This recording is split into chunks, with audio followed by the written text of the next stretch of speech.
এখন যে আমাদের নাম উঠে না ভোটার তালিকায়, যেই লোকগুলোর নাম উঠেনি সেই লোকগুলো দিনের বেলায় না ঘুমাতে পারছে, না রাতের বেলায় ঘুমাতে পারছে। কি জন্য? একগুলো লোক বলছে তোরাকে বাংলাদেশ পাঠিয়ে দিবে। তো গোটা পরিবারের সবটি থাকবে আর একটা বাংলাদেশে চলে যাবে। কিছু কিছু মানুষকে শেখানো হচ্ছে বা বলা হচ্ছে তোমাকে ডিটেনশন ক্যাম্পে নিয়ে যাবে, ওখানে তোমাকে দিন রাত থাকতে হবে, তোমার বাল বাচ্চা এখানে থাকবে, তুমি ডিটেনশন ক্যাম্পে সরকারের ঘরে থাকবা, খেত দিবে ওরা, মরবা তুমি ওইখানে, বাড়ি আসতে পাবা না। এই আতঙ্কর কারণে একটা মুসলমান বা একটা নারী আরামে কি দিন কাটাতে পারে না। খালি ভোট দেওয়াটা বড় কথা নয়, এইরকম বিশাল বিশাল বড় আজমাইশ আমাকে ধরবে আর আপনাকে ধরবে। রাসূলুল্লাহ শেষে এমনও কথা বলেছেন যে যদি এইরকম আজমাইশকে থামতে না পারো তাহলে তোমাকে কোনো একটা বড় বৃক্ষের তলায় গিয়ে আশ্রয় নিতে হবে, হাত্তা ইয়াতিকা আল মউত। ওইখানে জঙ্গলের ফল ফলারি খেয়ে দে, মাঠের এদিক ওদিক কুড়িয়ে বুড়িয়ে কিছু খেয়ে দে, জান বাঁচাবে, তার কিছুদিন পরে তুমি গাছের তলায় মরে যাবে। আশা করিও না যে আমাকে কেউ গোসল দেবে, আমাকে কেউ কাফন দিবে, আমাকে কেউ খালে কবরে ঢুকাবে, এগুলো আশা করিও না। তুমি ওই গাছের তলায় দিন কাটাতে কাটাতে মরে যাবে, বাস তোমার কাজ শেষ হয়ে যাবে।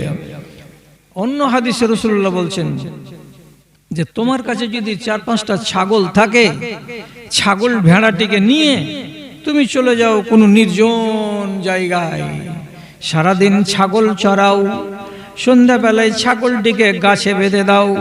কোনোটা ছাগলের যদি দুধ হয় একটু করে বাসনে করে দুহে নাও আর নিজে খাও আর রাত কাটাও।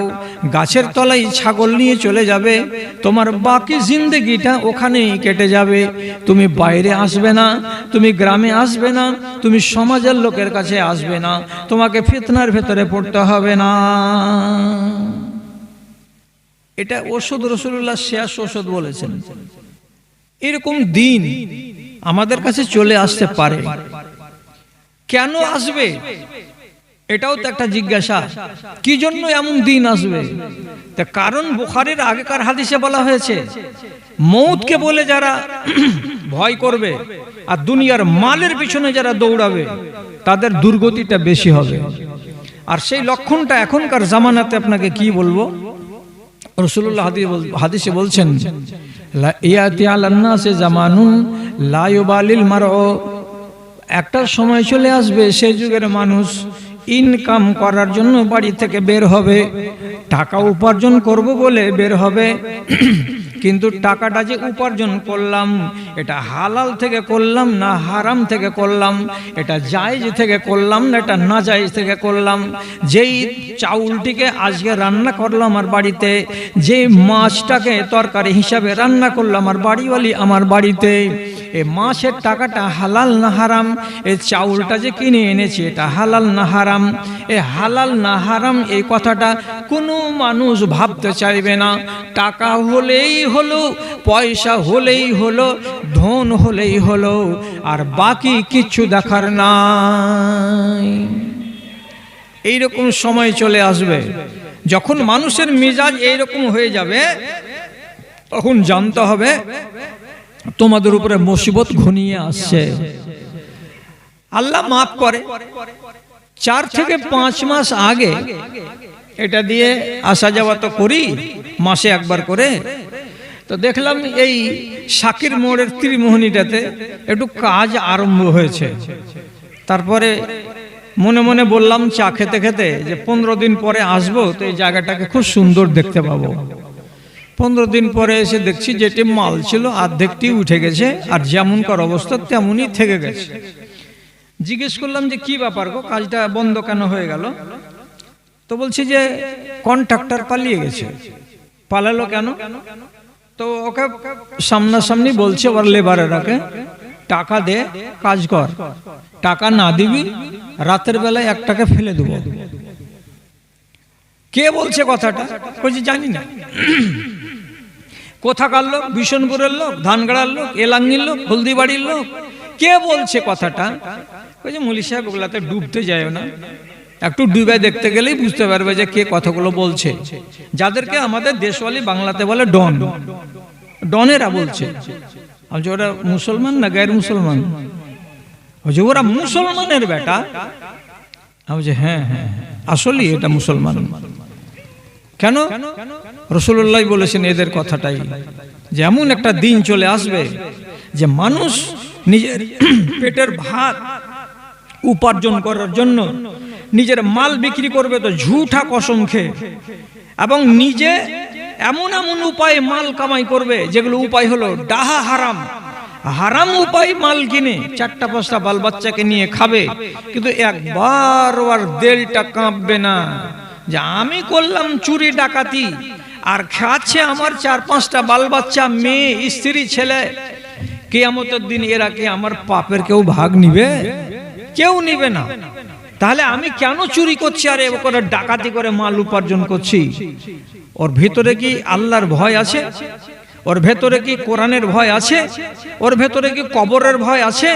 ওর ভেতরে আমাকে মরতে হবে, মরার পরে সামনাসামনি আল্লাহ তাআলা দাঁড়িয়ে আমাকে হিসাব লাগবে, এই কথাটা কি তার অন্তরে আছে?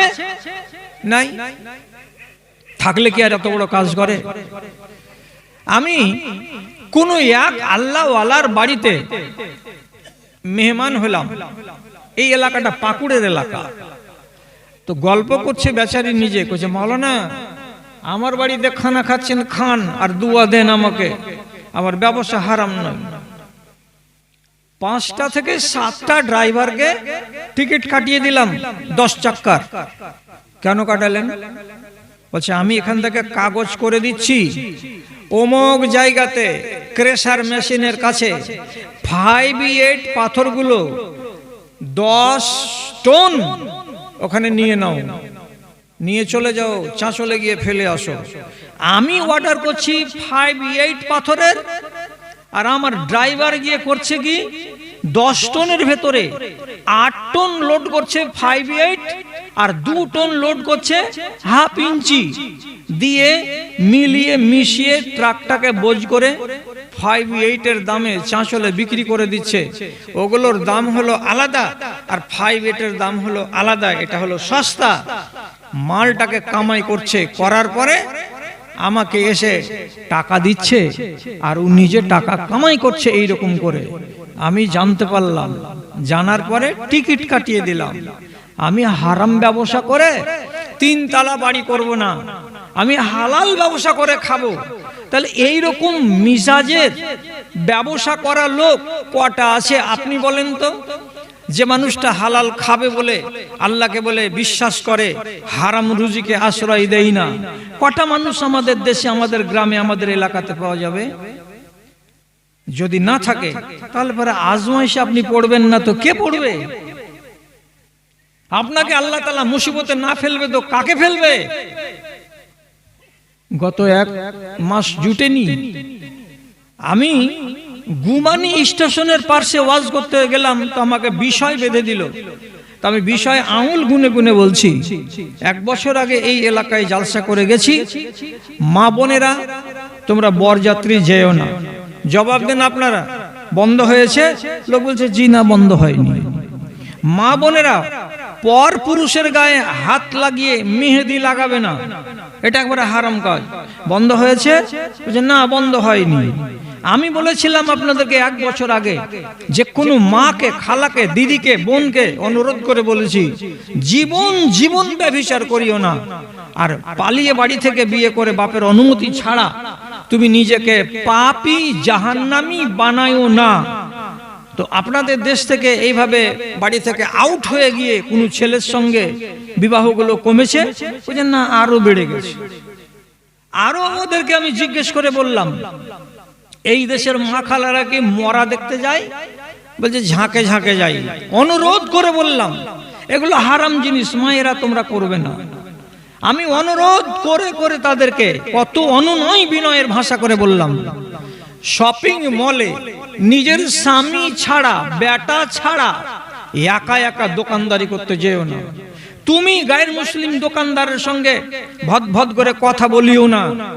তুমি চুপচাপ তোমার স্বামীর পাশে বসে শুধু চয়েসটা দেখিয়ে দাও, এটা রং আমার পছন্দ নয়, এটা কাপড় আমার পছন্দ, তোমার স্বামী কথা বলবে, এইরকম করে তুমি কাজ কাম করো। অথবা স্বামীর উপরে ভরসা করো, যেটা কিনে দিবে তোমার স্বামী সেটাই তুমি পরো। কমছে? বলছেন না, কমে না। আল্লাহ আমাকেও বাঁচাও আর আল্লাহ আমার দেশকেও বাঁচাও। আমি কোনো গ্রামের নাম নিব না, শুধু একবার এই গ্রামের লোক আপনারাকে বলছি, কেউ যদি ট্রেন ফেল করেন শামসিতে, একবার 420 মোড়টাতে গিয়ে একবার হেঁটে দেখেন তো। 8টার সময় রাত্রিতে, রাত 8টা থেকে নিয়ে রাত 12টা পর্যন্ত বাজার লাগছে ওইখানে। কিসের বাজার? চাউমিন পাওয়া যাবে, ঘুপচুপ পাওয়া যাবে, মোমো পাওয়া যাবে, ইডলি পাওয়া যাবে, দোসা পাওয়া যাবে, এসব আধুনিক যুগের খাবারগুলো পাওয়া যাবে টাটকা টাটকা। আর মুসলমানের বেটা, মুসলমানের বেটি মোটরসাইকেল 4 চাক্কা নিয়ে এসে 6টা 7টা শপিং মল এই পারে আর ওই পারে, বাজার গরম করে রোডে দাঁড়িয়ে দাঁড়িয়ে সব মুসলমানের মেয়ে, মুসলমানের মেয়ে ওই ঘুপচুপ খাচ্ছে, ওই ছুচকা খাচ্ছে, ওই মোমো খাচ্ছে, আনন্দ করছে। যে লোকটা খাওয়াচ্ছে নিজের বিবিকে নিয়ে গিয়ে বাজার থেকে কিনে নিয়ে গিয়ে কি নিজের বাড়িতে খাওয়াতে পারবে না? পারবে। ওই মহিলা যদি বলে এই খানাটা খাবো, তুমি আমাকে এনে দাও, ওর স্বামীকে নিয়ে গিয়ে ওকে খাওয়াতে পারবে না? পারবে। কিন্তু মানসিকতাটা কত বদলেছে, যে এমন কাজে মেতে উঠেছে এই সমাজের নর আর নারী, যেই কাজগুলোকে রব্বুল আলামিন মোটেই পছন্দ করেন না এবং ঘৃণা করেন আল্লাহ তাআলা। আর যেগুলোতে যত বেশি ঘৃণা করেন আল্লাহ তাআলা, তত বেশি মেতে উঠেছে আমার কওম, আমার সমাজ। তাহলে এই নারীদের উপরে আর এই মুসলমানদের উপরে আল্লাহর আযাব না আসবে তো কার উপরে আসবে আপনি বলেন তো? আর দুনিয়া সিজনুল লিল মুমিনি ওয়া জান্নাতুল লিল কাফিরে। দুনিয়াটা হলো মুসলমানদের জন্য জেলখানা এবং কাফেরদের জন্য হলো এটা স্বর্গ। স্বর্গতে যেমন কি হয়, ওখানে হারাম বলে কিছু নাই, যেটা মনে লাগে সেটাই করো, যেটা মনে লাগে সেটাই খাও। তেমনি গায়ের মুসলিমদের জন্য হলো দুনিয়া জান্নাত। এটা হারাম, এটা হারাম, এটা হারাম কিছু নয়, এটা করিও না, এটা করিও না, এটা করিও না, এটা কিছুই নয়। যেটা মনে লাগে সেটাই করো, যেটা মনে লাগে সেটাই খাও। এটা হলো তাদের জন্য জান্নাত। আর আমাদের জন্য এটা হলো জেলখানা। জেলখানাতে মাপের খানা পাওয়া যাবে, এতটি চালের ভাত পাবেন, বেশি পাওয়া যাবে না। রোজ রোজ মাছ দেবে না, মাছ যদি সপ্তাহে একদিন দেয় তো ভাজা মাছ দেবে না, সবজি যদি দেয় তো তাতে নুন ঝাল ভালো করে দেবে না। কেন? এটা হলো জেলখানা। কোন মুসলমান মানছে এই কথাটা যে আমি জেলখানাতে আছি? শতকরা 90টা মুসলমান হারাম খাচ্ছে। হারাম কেমন খাচ্ছে? খানাগুলোই হারাম খাচ্ছে, যেগুলো আল্লাহ নিষেধ করেছেন। আজও নিষেধ মানেনি। বিশনপুরের লোক, ধানগড়ার লোক, এলাঙ্গির লোক, শতকরা 80 জন লোক এই গুটখা খাইনি, তেরাঙ্গা, জর্দা, উমুক তুমুক খাচ্ছে, নমাজও পড়ছে। এটা কি ধরনের মুসলমান? একে বলা যাবে যে এই লোকটা মুমিন? একে মুসলমান বলা যাবে? ঠিক। কেন মানে না? আমার এলাকার লোক, যে এলাকাতে এত আলেমের গাড়ি, আর সেই এলাকার মেয়ে ছেলে পেলে হাজার হাজার জালসা শোনার পর তাদের ভেতরে কোনো পর্দা আসে না। তারা কেন এখন পর্যন্ত 2টা বাচ্চার মা, 3টা বাচ্চার মা অ্যান্ড্রয়েড মোবাইল খুলে দিয়ে বন্ধুর সঙ্গে চ্যাটিং করছে, এটা সেটা করছে, হেন তেন করছে, রাতকে রাত বসে বসে? এটা কি একটা মুসলমান নারীর এটা চরিত্র? না, হতে পারে না। কেন হচ্ছে এগুলো? একটাই জিজ্ঞাসা আপনাকে করছি, এত ওয়াজ চলছে তারপরে মানুষ বদলে না কেন? ঈমান নিচু দিকে যাচ্ছে, ঈমান উপর দিকে যাচ্ছে না। এর মানেটা কি? এর মানে হলো একটাই, যেটি লোক আছেন, আপনারাকে বেশি জ্বালাবো না, টাইমের দিকে আমি দেখছি। রাসূলুল্লাহ দেখেন এইরকম 2টা আঙ্গুলকে একদিন খাড়ো করেছিলেন, এইরকম। আপনার আঙ্গুলের দিকে দেখেন, এইরকম। তো এই আঙ্গুলটা, এই আঙ্গুল থেকে একটু ছোট। হ্যাঁ, তো রাসূল বলছেন কি, আনা ওয়াল কিয়ামত কাহাতাইনি, আমি এবং কিয়ামত এত দূরাদূরি। তার মানে কি, এখানে আছে কিয়ামত আর এখানে আছে আমি। এই জায়গাতে যেমনি পৌঁছে যাব তেমনি কিয়ামত হয়ে যাবে। তো রাসূলুল্লাহ কথাটা বলে মরে গেছেন। আজকে রাসূলুল্লাহর কবরে যাওয়া 1400 1450 বছর হয়ে গেল, এখনো দুনিয়া এখানে আসেনি, কিয়ামত কায়েম হয়নি।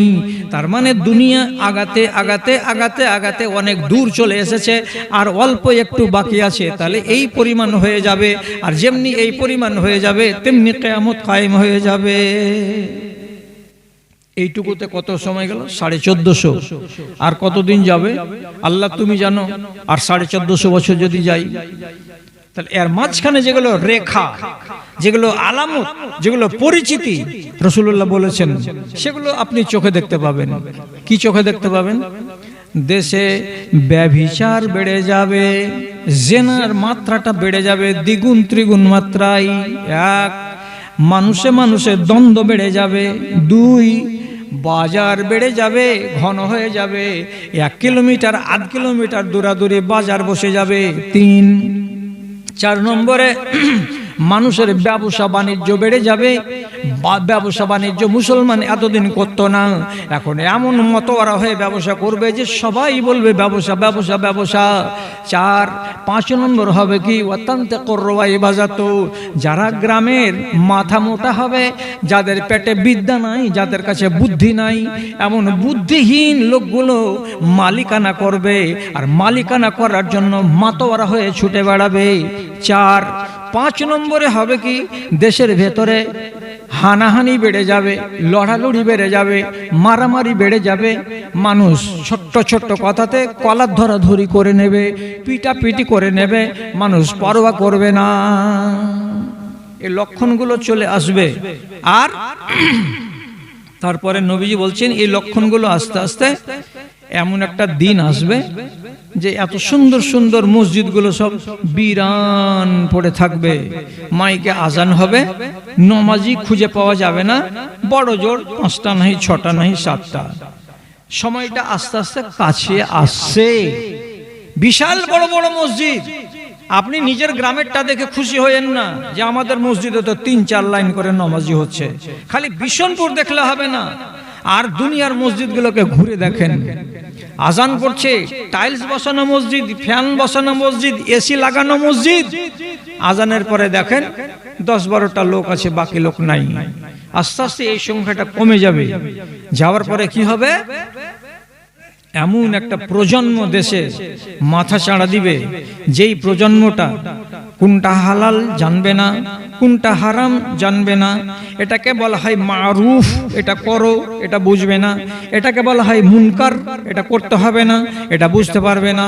এগুলো কিছুই তারা বুঝতে পারবে না, কোনটা করার কোনটা ছাড়ার কিছু বুঝতে পারবে না। এমন অমানুষ পয়দা হয়ে যাবে। যেতে যেতে যেতে যেতে এদের মুখ থেকে কলেমা হারিয়ে যাবে, তসবিহ হারিয়ে যাবে। একবারে শুধু যান্ত্রিক মানুষের মতো মানুষ হয়ে থাকবে। নমাজ চলে যাবে, রোজা চলে যাবে, হজ চলে যাবে, যাকাত চলে যাবে, সব হারিয়ে যাবে। এমন পর্যন্ত নবীজি বললেন, তোমরা সকাল বেলায় কোরআন মাজিদকে খুলে দেখবে, কোরআনের আয়াতগুলো ঝকঝক করছে। রাত পার হবে, তারপরের দিন সকাল বেলায় যদি কোরআনের দিকে তাকাও তো সাদা পাতা দেখতে পাওয়া যাবে, একটাও আয়াত পাওয়া যাবে না। অথচ কোরআনের ভেতরে 300-400টা পাতা আছে, একটাও পাতাতে বিসমিল্লাহ নাই, আয়াত নাই, শুধু সাদা সাদা পাতা পড়ে আছে, কোরআনের একটাও আয়াত থাকবে না। শেষে যেদিন কিয়ামত কায়েম হবে, এটাতে খুশি হন আপনি। কি? মুসলমানের উপরে কিয়ামত কায়েম হবে না, হবে কার উপরে? কাফেরের উপরে। কাফেরের উপরে কিয়ামত কায়েম হবে, মুসলমানের উপরে কিয়ামত কায়েম হবে না। আর অর্থাৎ যেদিন কিয়ামত হবে সেদিন দুনিয়াতে একটাও মুসলমান থাকবে না। মুসলমানের গ্রাম, মুসলমানের দেশ, কিন্তু মুসলমানেরা নয়, সব কি? কাফের। কাফের। আপনি তাজ্জব বনে গেলেন, যেগুলা কথা কেন বলছো মৌলী সাহেব? সত্য কথা বলছি। উত্তরপ্রদেশে একটা জেলা আছে, জেলাটার নাম হলো বিজনোর। বিজনোর জেলাতে একটা মসজিদ আছে বড়, ওর পাশে গ্রাম আছে প্রায় 1000টা লোকের বসতি। এত বড় গ্রাম, আজান পড়ে না। গোটা গ্রামে একটাও লোক নামাজ পড়ে না, একটাও লোক রোজা করে না। ওরা নিজের নাম যা ইচ্ছা তাই রাখছে। ওরা ইসলাম সম্পর্কে এতটাই বেখবর হয়েছে যে মসজিদে আজান পড়ে না। ওই গ্রামের এক গায়ের মুসলিম ভাই একটা ধুতি গায়ে দিয়ে দুবার আজান দিচ্ছে, একবার সকাল বেলায় আর একবার মাগরিবের টাইমে। আজানটা জানে, ও দাঁড়িয়ে দাঁড়িয়ে আজান দিয়ে দিচ্ছে, আল্লাহু আকবার আল্লাহু আকবার। আজান দিতে হয়, দিয়ে দিল। নামাজ যে না, আমরা ভাই গায়ের মুসলিম, আমরা নামাজ পড়ি না। না, আজান কেন দিচ্ছেন? কি জবাব দিচ্ছে? ছোট কাল থেকে দেখে আসি এই গ্রামের লোকেরা এই মসজিদটাকে আবাদ করেছে, আমরা এটাকে বরকতের জায়গা মনে করি, তার জন্য মসজিদটাকে আমরা সম্মান জানাই। মসজিদের কারণে আমাদের দেশে সুখ আছে, এটা আমরা বিশ্বাস করি। এমন পর্যন্ত কি ওই গ্রামের মেয়ে ছেলেরা সকালবেলায় একটা হাঁসুয়া নিয়ে, কচিয়া নিয়ে আর একটা বস্তা নিয়ে যখন মাঠের দিকে ঘাস কাটতে যাচ্ছে, তখন মসজিদের গেটের কাছে একটা পিলার আছে, পিলারটা ভেঙে গেছে, ভাঙা পিলারের উপরে এমনি করে হাত লাগাচ্ছে, আর হাত লাগার পরে হাতখানাকে এমনি করে মুখে মুছে নিচ্ছে, আর নেওয়ার পরে মাঠের দিকে যাচ্ছে। মহিলাকে জিজ্ঞেস করা হলো, মসজিদের ভাঙা পিলারে হাত লাগিয়ে মুখটাতে মুছার মানেটা কি? তো জবাব দিয়ে বলছে, এটা যদি আমরা করি তো আমাদের মনটা ভালো থাকে, শান্তির সঙ্গে মাঠে যাই, আর ঘাস কাটার পরে শান্তির সঙ্গে আমরা বাড়ি আসি। এটা আমরা ছোট কাল থেকে করে আসছি, এই জন্য ভুলতে পারি না। একটা মুসলমান নাই, এত বড় মসজিদ পড়ে আছে, তাহলে ওই দিনটা কি বাকি আছে, দূরে আছে? রাসূলুল্লাহ কি বললেন? লা তাকুমুস সাআতু ইল্লা আলা শিরারিল খালকে, কিয়ামতটাকে কায়েম করা হবে কাফেরের উপরে, মুসলমানদের উপরে হবে না। মুসলমানের বাড়িতে, গ্রামে, এলাকাতে সব মুসলমানের বাচ্চায়েরা, কিন্তু ইমানদার রবে না, সব কাফের হয়ে যাবে। এরকম দিনটা চলে আসছে। ফিতনা এখন এসেছে যেটি, আরো আসবে বেশি করে। কিছু কিছু মানুষ ফিতনাকে তৈরি করে নিবে, সুখের গ্রামটাকে, সুখের পরিবেশটাকে অশান্তির পরিবেশ বানাবার জন্য তারা নানান রকমের ফিতনা করবে। কেমন ফিতনা? নেট খুলবেন, একটা মৌলবি পাওয়া যাবে, নাম নিব না, ও শুধু বলতে আসে সারা দিন আর রাত। কার কথা? এ আহলে হাদিসের কথা। এরাকে নাম দেয় ওরা ওয়াহাবি। কেউ জিজ্ঞেস করছে, আহলে হাদিসের জবাই করা গরুর গোশত খাওয়া যাবে? তখন বলছে, আহলে হাদিস মৌলবিদের বা কোনো মুসলমানের জবাই করা গরুর গোশত খাওয়া এবং মরা কুকুরের মাংস খাওয়া সমান। বলো কি করবা? ওর সাথে লড়াই করবা? ওটা একটা মৌলবি, বড় এত বড় ওর নাম টাম আছে, স্টেজে বক্তৃতা দেওয়ার লোক, নেটে সারাদিন সারা রাত চলতে আছে।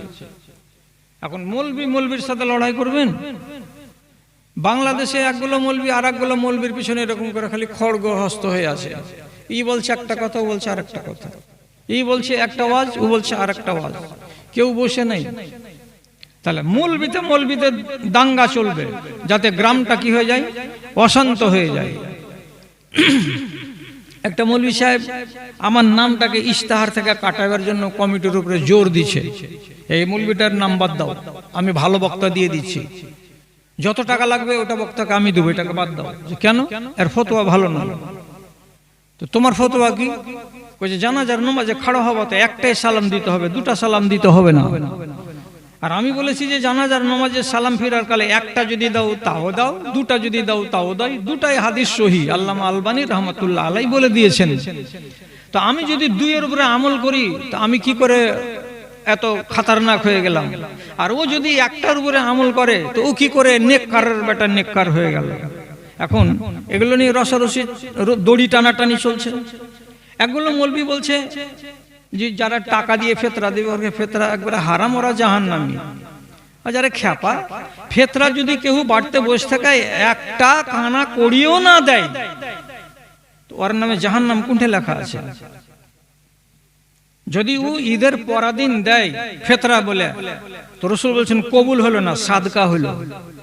তো কবুল না হওয়া জিনিসকে রাসূল কি বললেন? সাদকা হলো। তো তুমি ফের কোনটা পেলে যে এটা হারাম, তোমাকে জাহান্নামে যেতে হবে? আরে একটা কথা খালি বলো যে এটা হাদিস মোতাবেক হলো না, তাহলে তো মানা যাবে। কিন্তু এতটি কথা বলার কোন দরকার ছিল যে এটা হারাম, এটা যদি করো তো তুমি জাহান্নামে যাবে? 30টা রোজা রেখে খালি 2.5 কেজি চাল দিলাম না, তার লেগে আমি জাহান্নামী? এত মাথা মোটা আলেম যদি দুনিয়াতে থাকে, তো কাজ এখানে হবে না। তো এইগুলো নিয়ে মানুষ করবে কি, গ্রামে গ্রামে গ্রামে গ্রামে দ্বন্দ্ব লাগাবে। তার চাইতে রাসূলুল্লাহ বলেছেন কি সবচাইতে যেটা সাংঘাতিক কাজ হবে সেটা হবে পদ নিয়ে। পদ মানে কি? আমাকে সর্দার করো, যদি না করবে তো আমি ছঘরলে আলাদা হয়ে আছে। কি আছে? টাকা আছে নাকি? না কোনো মোহ আছে যে আমাকে সর্দার হতে হবে, আমাকে মোড়ল করো, না যদি মোড়ল করো তো তোমার জামাতে থাকলাম না। এইভাবে জামাতটাকে ভাগ করে দিল। তো মোড়লে কি আছে? রসগোল্লা রাখা আছে নাকি যে হতেই হবে? অথচ রাসূল করিম সাল্লাল্লাহু আলাইহি সাল্লাম বলছেন হযরতে মুআজ রাদিয়াল্লাহু তাআলা আনহুকে, আবু যার রাদিয়াল্লাহু তাআলা আনহুকে, আবু যার বলছেন আলা তাস্তামিলুনি, রাসূল আপনি আমাকে একটা গভর্নর বানিয়ে দেন না, ইয়ামানের কিংবা হাবাসার কিংবা মিশরের কিংবা বাহরিনের, আমাকে একটা গভর্নর তৈরি করেন। রাসূল বলছেন না, তুমি দুর্বল মানুষ, তোমাকে গভর্নর বানানো হবে না। আরেকটা কথা হচ্ছে এই, তোমাকে যদি আমি দেখো এই আবু যার, এই জিনিসটা হলো কিয়ামতের দিন লজ্জার কারণ। হাজার হাজার চেয়ে নেওয়া পদাধিকারী ব্যক্তি কিয়ামতের দিন মুখ পোড়া হয়ে খাড়া হয়ে থাকবে। হাযা খিজিউন ফিল আখিরাতে, কিয়ামতের দিন তোমাকে লজ্জিত হতে হবে। খবরদার পদ চেয়ে নিও না। ফাইন উতিতাহা, চাওয়ার পরে যদি তোমাকে দেওয়া যায়, তুমি চেয়ে নিয়েছো পদ, তারপরে তোমাকে দেওয়া হয়েছে সেই পদটা, তাহলে কি হবে? উক্কেলা ইলাইকা, তোমাকে এটা সঁপে দেওয়া হলো আল্লাহর পক্ষ থেকে।